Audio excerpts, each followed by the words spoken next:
ご視聴ありがとうございます。今回は、とある地方私鉄の路線のご紹介です。起点が2駅できた経緯と、地方私鉄共通の悩み、癖の強い沿線は必見です。後から路線が増えた事情とは、一体何なのでしょうか。この列車は、中部地方最大の都市名古屋から西に伸びる、近鉄名古屋線の列車です。次の駅が、近鉄名古屋から 31.6 キロ、急行列車で30分ほどの駅、近鉄富田です。こちら側の下りホームとは異なり、向かいの上りホームには線路が2つあります。ただし奥の線路は近鉄のものではなく、この駅で接続する路線、三岐鉄道三岐線のものです。今回ご紹介するのがこの路線です。かつては構内踏切で繋がっていたらしいホームですが、今では地下通路を経由する必要があります。構内は繋がっているものの、三岐鉄道では IC カードが使えないので注意が必要です。停車しているこの車両、見覚えがないでしょうか。そう、元西武鉄道の新101系だった車両です。多少手が入れられていますが、おおむね原型を保っています。なお、三岐線にはそれより古い世代の車両も在籍しています。路線図がこちら。近鉄富田から終点の西藤原まで15駅あり、路線延長は 26.5 キロです。一方左下には、JR 関西本線の富田駅まで伸びる 1.1 キロの線路もあります。そして三岐鉄道の本社は、JR 富田の近くにあるように記載されています。三岐鉄道三岐線の路線がこちら。朝毛川と稲部川という2つの川に沿ったエリアを走ります。路線は全体が三重県に収まっていますが、当初は岐阜県の関ヶ原まで路線を伸ばす計画があり、三岐という名称は三重と岐阜が由来です。また、1928年に免許が下りた時の起点は同じ三重県の四日市でした。1931年7月に富田東藤原間が開業し、同年12月には西藤原までが開業しています。その後間もなく、東藤原駅付近にあるセメント工場が操業を開始し、三岐線を使ったセメント輸送が始まります。当時三岐鉄道の役員はセメント会社の関係者で占められており、旅客輸送よりもセメント輸送に重点が置かれていました。なお、これ以外の区間は期限までに竣工ないし施工認可申請をしなかったため、1937年までに免許が失効しています。そして当時、三岐線は近鉄富田駅には乗り入れておらず、起点は今の JR の富田駅でした。貨物輸送の観点からは、こちらに線路をつなげる方が良かったのは明白です。なお、三岐線の線路は関西本線の線路を乗り越えてから地上に降りているため、富田駅では東側の線路を使っており、三岐鉄道の本社も駅の東側にあります。1952年には、富田駅から国鉄四日市駅まで、旅客列車の直通運転が始まります。54年には三岐線が全線電化され、電気機関車による貨物列車が走り始めると、56年には一般の電車の運転が始まり、車両の近代化が進みます。ただし今でもそうですが、関西本線には単線区間があり、輸送量が増えて余裕がなくなったからか、64年には国鉄四日市駅までの直通列車がなくなりました。そしてこのエリアで並走する国鉄と近鉄で、輸送力に差がつくようになりました。単線区間が多い国鉄に対し、近鉄は全線複線。また、国鉄はレール同士の間隔、機関が 1067 ミリなのに対し、近鉄は標準機と呼ばれる1435ミリで、車体が安定する分速度も出しやすいです。1956年9月には、それまで国鉄の駅の横にあった近鉄四日市駅が移転し、駅の北側にあった急カーブが解消されたことで、大型の車両を運行できるめどが立ちました。近鉄四日市駅をめぐる歴史を取り上げた動画は、概要欄から見てくださいね。近鉄がそれを活かして輸送力を増強した一方、旅客列車は国鉄の富田駅を発着していたため、近鉄の駅と歩いて移動する人が多く、不便な状況でした。そこで1970年6月、近鉄富田三岐朝毛間の路線、通称近鉄連絡線が建設され、一部の旅客列車が近鉄富田駅を発着するようになりました。すべての列車が近鉄富田に移行しなかったのは、富田駅前の商店街の反対によるものとされていますが、近鉄富田駅の利用客の多さは明白で、15年後の1985年には、旅客列車は近鉄富田駅発着に統一されました。富田駅には3義線の旅客列車が使用していたホームが今でも残っています。両線の差は今でも同じで、2019年度の双方の乗車人員は10倍余りの差があります。日中1時間あたりの本数も、近鉄が6本に対し、JR は2本だけです。近鉄富田駅には急行も止まり、名古屋まで直通30分弱なのに対し、JR は普通列車しか止まらず、名古屋まで40分ほどかかります。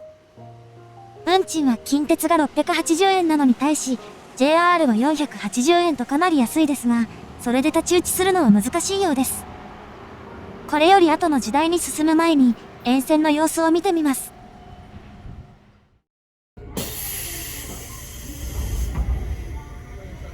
3義線では、早朝や夜間の一部列車を除いてワンマン運転が行われています。近鉄と架線中を共用しており、一見すると近鉄の路線のようですが、期間が異なるため直通運転はできず、線路自体も独立しています。この鉄橋は道路を渡るもので、関西本線をまたぐのは、この次の鉄橋です。なお、かつては関西本線と近鉄名古屋線の交差地点のあたりに、富田西口駅がありました。こちらは綺麗に解体されているものの、土地の形状は残っています。右側から貨物列車用の線路が近づいてきて、高さが合うまで並走します。現在、右の線路を通る旅客列車はありませんが、先月にはここを通るイベント列車が企画されており、皆無ではないようです。路線ができた経営の関係上、旅客列車の方がカーブがきついです。そしてこの直後にあったのが、三義朝家駅です。1950年から89年まで営業していた駅で、末期は一部の列車のみが停車し、大半の列車は通過していたそうです。ホームは撤去されたものの、土台や階段の一部が残っており、車内からも観察することができます。この場所では2つのルートが分岐しているため、駅が廃止された後も信号機などはそのままで、駅から信号上に格下げされています。なお、信号機は両隣の駅のものと連動する設定になっているため、この場所で列車が止まることはほぼありません。2駅目の平津駅に到着です。3義線では貨物輸送が残っているため、長い貨物列車もすれ違えるよう、線路はかなり長めになっています。また、ポイント部分のレールは、しなるように曲がるタイプです。これは男性ポイントと呼ばれ、乗り心地が良いのが特徴です。一方、旧来型のポイントでは、切り替わる部分がそのまま曲がり、しなるような曲がり方ではありません。これは技術的に古く、乗り心地も劣るものですが、お隣近鉄でも広く使用されています。3義線では1970年代以降にレール自体を大きいものに交換するなど、規格の向上に取り組んでいます。起点から5駅目、ほぼ駅に到着です。車両基地も併設されており、一部の列車がこの駅で折り返しています。乗車人員は3義線で上から3番目と、なかなかの多さです。かつてはこの駅で折り返す列車が多くありましたが、2003年のダイヤ改正で、大半が終点の西藤原駅まで延長され、折り返し列車が数えるほどしかありません。そしてこの施策は、3義線の需要喚起策の一環です。近鉄連絡線ができた1970年代、すでに3義鉄道の輸送人員は減少傾向でした。73年度に432万人を記録した旅客輸送人員は、モータリゼーションの進展などを背景に、82年度を最後に400万人を下回るようになるなど、他の地方鉄道と同様に、業績が伸び悩むようになりました。1985年5月には貨物列車のワンマン運転化を開始、88年には旅客列車でもワンマン運転を始めるなど、合理化を推進していました。それらと並行して、80年代には先ほど触れたレールの交換や駅前の整備、冷房車両の導入といった近代化も行っています。90年11月には、同一の貨車で往路と復路で異なる荷物を運ぶ、国内初の取り組みをスタートしています。今ではサイクルトレインもあり、私が乗った列車をはじめ、実施中は先頭部にステッカーがあります。ただし、近鉄富田駅の構造上同駅では利用できないなど、制約も残っています。今運行されている旅客車両は、80年代後半以降に西武鉄道から移籍したものです。西武鉄道時代と同じく黄色をメインにした色合いですが、これは偶然一致しているようです。他にもかつての3義線の標準塗装に塗られた車両や、広告ラッピング車両もあるほか、西武鉄道時代のレトロ塗装になった車両もあります。攻めの投資を繰り出したこともあり、2000年代半ばには輸送人員が増えたものの、長期的な減少傾向は続いています。また、貨物輸送も同様で、中部国際空港の建設に伴う特需を除けば、最盛期ほどの勢いはありません。一方2000年代には、三岐鉄道に新たな路線が加わります。それが、員弁川の対岸にある北西線です。こちらの歴史は三岐線より古く、1914年から31年にかけて建設されています。以前別の動画でご紹介したこの路線、会社合併などを経て近鉄の路線となっていました。北西線の輸送人員の減り方は三岐線よりひどく、記録がある75年当時は年間597万人が利用していたのが、2000年には281万人になるなど、半分未満になっていました。合理化も行われたものの、2000年に近鉄が廃止を表明し、2003年3月で廃線の方向になっていました。当初はバス転換される予定でしたが、地域にとって重要な存在であることから、鉄道の存続が決まります。受け皿になる会社を一から立ち上げる時間がなかったため、すでに三重県内で鉄道を運営していた三岐鉄道に移管されたというわけです。元が赤字路線なので沿線自治体の補助を受けており、設備の改良や本数増加などで利便性を上げ、一定の成果を出しています。そして北西線は、期間が762ミリという珍しい路線です。これはナローゲージと呼ばれ、建設コストが抑えられることから、北西線の建設当時は国内各地で例がありましたが、路線の廃止や設備の改良で姿を消し、今ではほとんど例がありません。車両もミニサイズで仕様が特殊なこともあり、新車の製造コストがかさむからか、年代物の車両がそのまま活躍しています。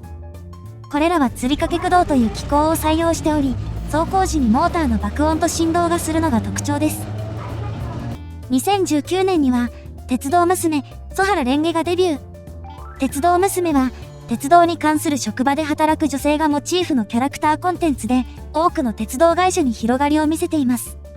一方、鉄道娘は会社ごとのキャラなのに対し、曽原蓮華は北西線のキャラで、名前などの由来はすべて北西線で、等身大パネルがあるのも北西線だけのようです。北西線が加わって影が薄くなった感じもある三岐線ですが、北西線にはない貨物輸送が健在です。まだ映っていなかった貨物列車を追い、先へと進みます。場所によっては勾配もありますが、平坦な区間も多く、結構な速さで走ります。そして奥に見える山が藤原岳です。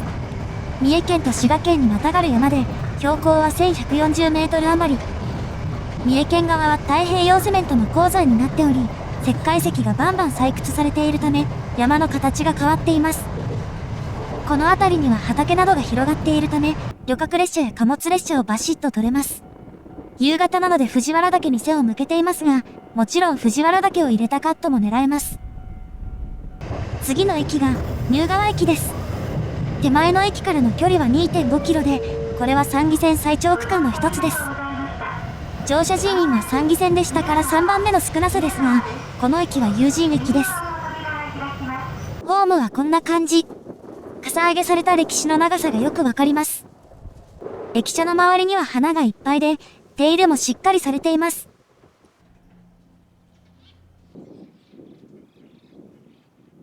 駅舎内には歴代の車両の写真が掲示されているほか、駅名板の横にはこんなものが。この駅から下り寄りに少し進んだ場所には、貨車などが展示されている場所があります。三岐鉄道以外で活躍していた車両もあり、例えばこの2両は、名古屋鉄道で使用されていたものです。それぞれの貨車などには説明板も設置され、車両が歩んだ歴史などがわかります。また、こちらの車両は岐阜県大垣にある貨物鉄道、西濃鉄道で使用されていたもので、いろんな会社から動員されています。割とメジャーな貨車や機関車が多い一方、車輪が大量についたごついものもあるなど、なかなかマニアックな施設です。員弁川の支流を渡って200メートル余りで、次の伊勢八田駅の構内に入ります。向かって右、駅の東側には長い側線があり、貨物列車の時間調整や駅違い、貨車の留置に使われます。ただし、この線路の左にはかつて線路があったと思われるスペースが残っているほか、右奥の線路には架線がないものも結構あり、設備が縮小しているのでしょうか。藤原岳を見ながら先に進みます。割と近いところから見ると、石灰石を採掘したために山肌が段々になっているのがよくわかります。勾配を上がりきったところにあるのが、次の東藤原駅です。奥にはセメント工場の建屋もあるこの駅、太平洋セメントの工場への引き込み線が分岐しているため、伊勢八田よりも貨車や電気機関車が多く、活気があります。貨物列車の運行のために人手が必要なので、近鉄富田を除く各駅で唯一、終日係員がいます。左側の線路が、セメント工場に続く引き込み線の一つです。電気機関車のほか、中盤で出てきた、往路と袋で別のものを積む貨車らしきものもあります。一方、この線路の右にも別の線路が分岐し、しばらく伏線っぽい感じになります。これも工場への引き込み線であり、その先にはタンク車が止まっています。さらに奥には、セメントの材料を積み込むためと思われる設備もありますね。何両も連結された貨車の先頭から最後尾まで、少ない数の設備で積めるよう、線路は設備のかなり先まで伸びています。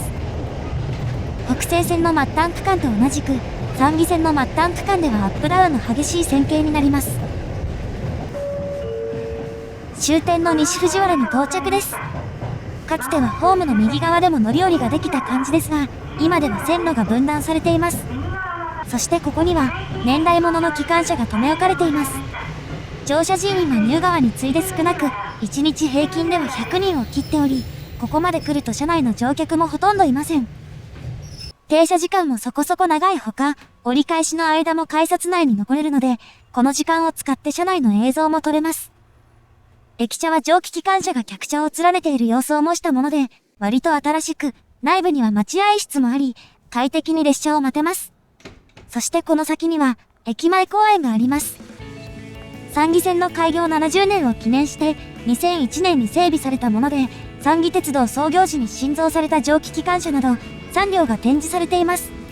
また、園内にはミニ鉄道がぐるりと敷かれ、ボランティアにより不定期に運行されています。この車両は、三義線の開業から電化が完了するまでの22年余りにわたって活躍した後、滋賀県のセメント工場で使用されていたものを、三義線70周年に合わせて里帰りさせたものです。こちらは100年近く前にアメリカで製造された機関車で、長野県内で運用されていたものを三義鉄道が引き取りました。28年間活躍し、1984年以降は沿線の公園で展示されていたものの、老朽化が激しかったことから補修工事が行われ、ここに戻ってきたというわけです。この車両は1971年に日立で製造された車両で、名古屋臨海部のセメント工場で使用されていました。所有していたのは三義鉄道の子会社で、三義鉄道本体に所属していたことはありません。近くには3種類の機関を比べられるモニュメントや、かつて使用されていたと思われる腕木式信号機が残されているなど、見どころいっぱいです。全線1時間足らずの路線なので、足を運んでみてはいかがでしょうか。ご視聴ありがとうございました。